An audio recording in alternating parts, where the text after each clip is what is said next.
जिन्नात का गुलाम किस्त नंबर 62। दोस्तों, काली दुनिया, जिन्नात की दुनिया, हमजाद की दुनिया और मुअक्किलान के चक्कर में काला जादू करने वाले हकीकत में शैतान की दुनिया के फैलाए हुए ही मकरो फरेब हैं। इस दुनिया में जो कहानियां जन्म लेती हैं उनको जानकर अंदाज़ा किया जा सकता है कि अपने रब से दूर होने वाले जब शैतान के इल्म के पुजारी बन जाते हैं तो उनका रहन सहन कैसा होता है, उनके तौर तरीके क्या होते हैं और ये इंसानियत के दुश्मन और रब्बुल अज़ीम के नाफरमान क्यों हो जाते हैं। मेरी इन अक़साद से आपको इसका अंदाज़ा हो जाएगा कि मेरे सोने अल्लाह ने क्यों फरमाया हुआ है कि शैतान के रास्ते पर चलोगे तो हमेशा घाटे में ही रहोगे।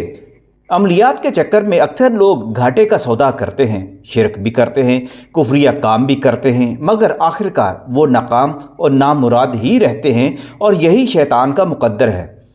चलें अब आगे आपको आज की किस्त की कहानी सुनाते हैं। मेरे वालिद यानी गुरु की हालत देखकर पिता गुरु की आंखों की पुतलियां अपने चहेते बालक यानी गुरु मेरे बाप की हालत देखकर फैल गई और माथा सिलवटों से भर गया था। उसने अपना आसन तोड़ा और फजा से नीचे उतरकर कब्र की पाताल पर टिक गया। फिर गुरु के पास आकर बोला, गुरु जरा संभल कर। उसने आंखें मूंदते हुए मेरे बाप के कंधे पर हाथ रखा। उसकी हालत बता रही थी, शरीर का सारा लहू निकलकर मेरी नाफ में उतर गया है, लेकिन गंगू ने अभी तक कोई जुम्बश ना ली थी, ना अभी तक बेदार हुआ था। पिता गुरु की हालत भी यही बता रही थी। ये सब कुछ उसकी तवक्को के बारक्स हो रहा है और कोई ऐसी घटना हो चुकी थी जो उसके तंत्र मंत्र को चलने नहीं दे रही थी, जबकि गुरु आहिस्ता आहिस्ता जीवन हार रहा था और उसके जीवन की भेंट से मेरे जिंदा होने के अमकानात भी अभी जाहिर नहीं हुए थे। पिता गुरु ने इस दौरान मेरे बाप के गिर्द अपने बाजू फैलाए और फिर शब्द पढ़ने लगा। इस बार उसकी आवाज़ गैर मामूली तौर पर बुलंद होती चली गई। जानसानी ये बात कब्र में जैसे भूचाल सा आने लगा। बाहर से बिजलियों के कड़कने की दहशतनाक सदाएं आने लगी और बादलों की कड़क के साथ ही बारिश भी धुआंधार बरसने लगी। मैं नहीं जानता ये पिता गुरु के शब्दों से बादलों का सीना फूट निकला था या कुदरत ने खुद ही बारिश और बिजलियों की कड़क से किसी अताब का एहतमाम कर दिया था। अलबत्ता उस समय पिता गुरु के चेहरे पर फातिहाना मुस्कुराहट ज़रूर उभरी थी। वो और तेज़ी से शब्द पढ़ने लगा और दूसरे ही लम्हे बिजलियों की कड़क और बारिश की तूफ़ानी यलगार में बहुत से इंसानों की अजीबो गरीब सी आवाज़ें सुनाई देने लगी। यूं लग रहा था मुद्दतों बाद खूनख्वार जानवर बाहर निकल पड़े हों और मारे भूखे एक दूजे को नोच रहे हों।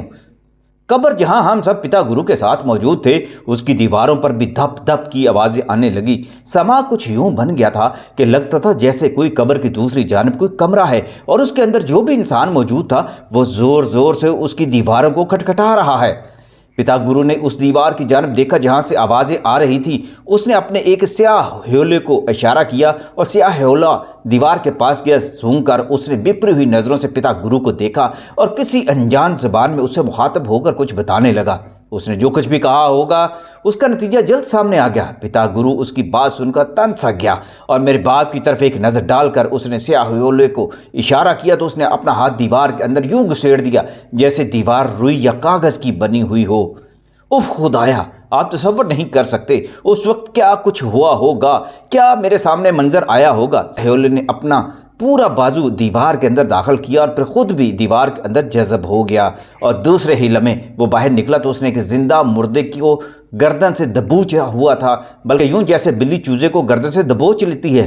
मुर्दे की आंखें उबली हुई थी, कफन कहीं से फटा हुआ था, एक बाजू का गोश्त गायब और हड्डियों का ढांचा सा बाजू की जगह लटका हुआ था।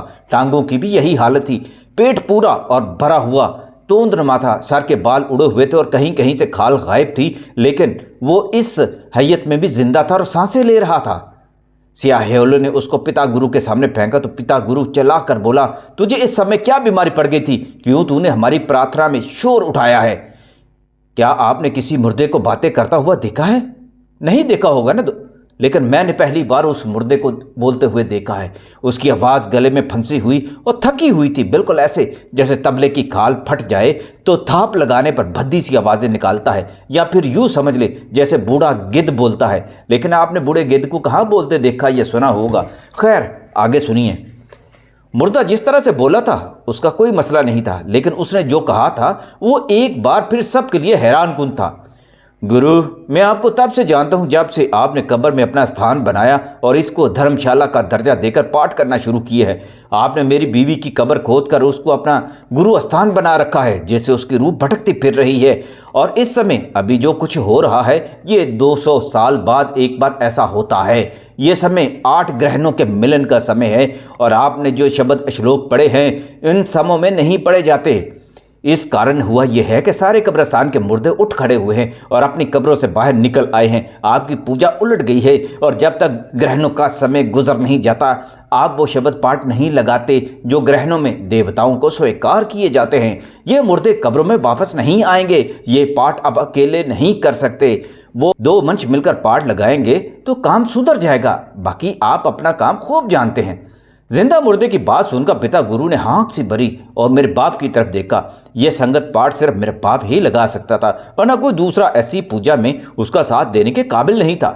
मेरा बाप तो मौत की दहलीज पर पहुंच चुका था, तो क्या पूजा पाठ मुकम्मल ना हुआ तो कब्रों से निकलने वाले मुर्दे वापस कब्रों में नहीं जाएंगे? अगर नहीं जाएंगे तो कहाँ जाएंगे? वो बस्ती में निकल जाएंगे।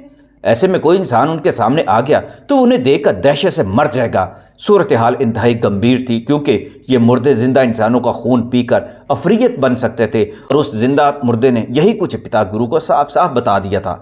पिता गुरु को मालूम था कि अगर एक बार इस कब्रिस्तान में एक महान पुजारी आमल के राज खुल गए जो कि मुर्दों के बस्ती में चले जाने से खुल सकते थे, तो उसके हक में कुछ भी ठीक नहीं हो सकता था। शाहिद भाई, शैतान बहुत बड़ा आमिल है। वो अपनी पुजारियों को आसानी से नहीं मरने देता और अपनी अबलीसी कुव्वतों से उन्हें बचाने का रास्ता देता रहता है। अगर उस समय सारा कुछ पिता गुरु की इच्छा के बरक्स होता तो मेरा बाप और मुझ समेत वो खुद भी मर सकता था। और अबलीस तो कभी नहीं चाहेगा कि जब उसका अपना समय चल रहा हो तो बदी की ताकतें उसके चेलों को बर्बाद करके उसका कारखाना बंद कर दें। लिहाजा उस समय क्या हुआ होगा शायद आप ये नहीं जानते होंगे कि शैतान की दुनिया के इल्म का जादू कहाँ कहाँ चलता है, लेकिन ये जो कुछ भी है नूरे हक के सामने इसकी कोई हैसियत नहीं है। पिता गुरु ने जिंदा मुर्दे से पूछा, तो मुझे को ज्ञान नहीं लगता है, बता मुझे क्या करना होगा? मेरा यह चेला मरने से पहले बच जाए और समय की घटनाओं पर मैं अपना वार करने में कामयाब हो जाऊं। जिंदा मुर्दे ने बतीसी खोलकर लंबा सा डकार लिया। क्षमा करना गुरु, मैं सदियों से सोया हुआ पड़ा था।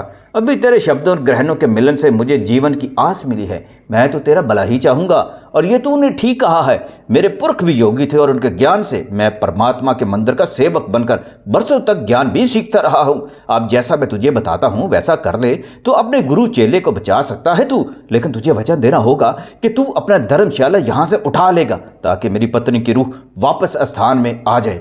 उसके बगैर मेरा योग पाठ पूरा नहीं होता। मेरी पत्नी भी बहुत बड़ी ज्ञानी थी, इसलिए हम रूहों की दुनिया में भी योग तरोग होते हैं और इसके अपने विचार हैं। पिता गुरु ने उसकी जानब गहरी नजरों से देखा। जा, वचन है। वो एक लम्हा के लिए चुप हुआ और बोला, तू जानता है मैंने ये गुरु स्थान बनाया क्यों था? इसलिए कि इस कब्र के तले मुसलमानों का मुर्दा दफन नहीं था। मेरे विचारों ने बताया था कि सदियों पहले यहाँ से एक कोस परे दरिया बहता था और इधर इस किनारे पर एक धर्मशाला थी जो बहुत बड़ी घटना के बायस मलिया मेट हो गई थी, तो तुम सब इसमें जिंदा गड़ गए थे। बहुत बाद में जब यहाँ बस्तियाँ आबाद हुई और ये जगह कब्रिस्तान में बदली तो तुम्हारी लाशें ज्यों की तुम मौजूद थीं। लोग हैरान हुए और उन्होंने तुम लोगों को कफन दफन देकर दफना दिया। हालांकि कोई ये जानकारी रखता कि तुम हिंदू हो तो वो तुम्हें जला देते। ये तो ऊपर वाला ही जानता है कि तुमको सलामत रखने में उसके क्या भेद थे। मैंने तुम्हारी इस धर्मशाला को गुरु स्थान बनाया और तुम्हारी पत्नी की लाश को कब्र से निकालकर बूढ़े बरगद की खो में दबा दिया। मुझे तुम्हारी पत्नी से बहुत से काम लेने हैं अभी, लेकिन अगर कोई और राह नहीं तो मैं अपना इरादा बदल लेता हूँ। तू मुझे बता मुझको क्या करना चाहिए, और हाँ मैं वचन देता हूँ यह स्थान फिर मैं छोड़ दूंगा। जिंदा मुर्दे ने यह सुना तो उसने इत्मीनान भरी सांस ली। तुझे मुक्ति देनी होगी। 21 मुर्दों को और उनको संदल में जलाकर उनकी राख अपने चेले के पूरे बदन पर मलकर गंगा जल से स्नान करना होगा। गंगा जल तो तेरे पास है ना? 21 मुर्दों की राख और संदल नहीं है तेरे पास? इसका एक ही तरीका है, बाहर निकल और बस्ती की जानब जाने वाले मुर्दों को पकड़ ला। संदल तुझे कहाँ मिलेगी वो मैं भी तुझे बता दूंगा। तेरे पास समय बहुत कम है। उसने मेरे बाप की जानब देखा जिसका सर अब गर्दन पर झुक रहा था और चौड़ा सीना और बाजू भी ढीले पड़ रहे थे। पिता गुरु उसकी हदायत सुनकर कुछ देर के लिए खामोश रहा। फिक्र से उसके चेहरे के खिदोखाल नहायत बदहाल से दिखाई दे रहे थे।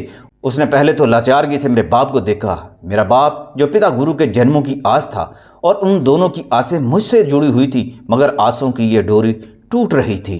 पिता गुरु एक नाहीफ बदन इंसान था। पैराना साली से उसका बदन झुका हुआ था, लेकिन तपस्या और उसकी तागूती ताकतें उसको कमज़ोर होने नहीं दे रही थी। उसका अमल जोरदार था, लेकिन उस समय वो खुद को बेबस महसूस कर रहा था। बिलाखिर उसने स्थान से बाहर निकलने का फैसला किया और कहा, ज्ञानी, मैं बाहर जा रहा हूँ और तू मेरा पहरा देगा इधर। जिंदा मुर्दे को ज्ञानी के नाम से पुकारा जाना अच्छा लगा। प्रभु, तुम सुकून से जाओ, तू मेरे धर्म की रक्षा करता है और ज्ञान का बंदा है। मैं तेरे सेवकों की रक्षा करूंगा, लेकिन फिर बोल दे देता हूं कि जल्दी लौट आना। पिता गुरु ने इस बात में सर हिलाया और एक लम्हे के लिए आंखें मूंद कर ज़ेरे लब शब्द पढ़ने लगा। फिर आंखें खोली और अपने गले में पहनी माला उतार कर हाथ में पकड़ी और ऊंचे शब्द पाठ लगाता हुआ कब्र के स्थान से बाहर निकल गया। कब्र के स्थान से बाहर निकला तो कब्रिस्तान का सारा नक्शा ही बदला पड़ा था। बादल गरज रहे थे और तेज आंधी नमा हवाएं दरख्तों को झूला जला रही थी।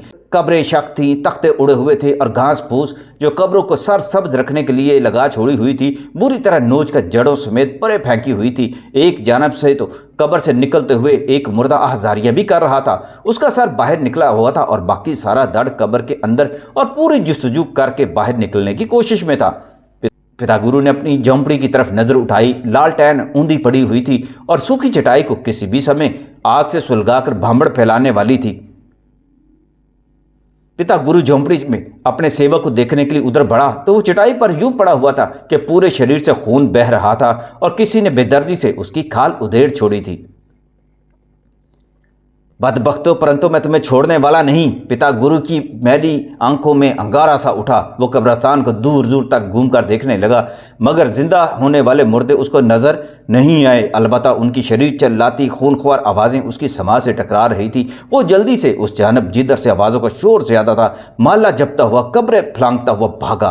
कुछ फासले पर उसने दो मुर्दों को एक दूसरे के साथ बाहम लड़ते हुए देखा। वो बुरी तरह चिल्ला रहे थे।